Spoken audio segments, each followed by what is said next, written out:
you just did 2 more Avatar sequels. What was it like stepping back into that role 10 years later? It's amazing. I've been one of the luckiest actors in town because I always get to reprise characters that I've incarnated, at first hand. Neytiri by far is the most challenging character that I've made, and I have to say that, I'm okay being biased. She's my favorite. I've gotten to be able to live in her skin according to every phase in her life. So, when you come back to see her and Jake Sully, they're not the young lovebirds. It's not a Romeo and Juliet story. No, they're having to beat a lot more adversities, and it's going to be tough for us to sort of sit back and watch what happens in Avatar, but I really think that Jim will not fail to deliver. How much has the technology changed, though? Are we going to just be blown away this time around? The technology has changed for better.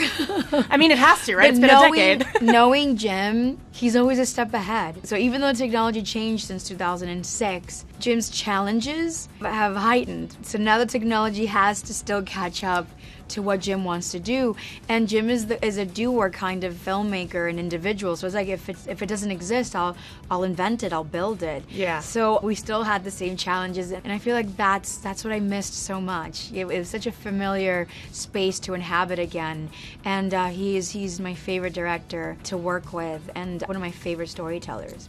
We'll have to wait until 2020 for Avatar 2, but you can see Zoe as Adelina Fortnite in Missing Link in theaters April 12th.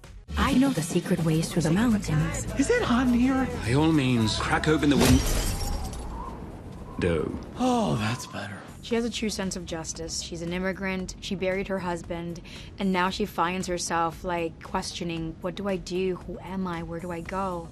So she's in dire need of an adventure. She embarks on this adventure with them, discovers herself, but discovers that being selfless is part of self-discovery as well. Being there for others.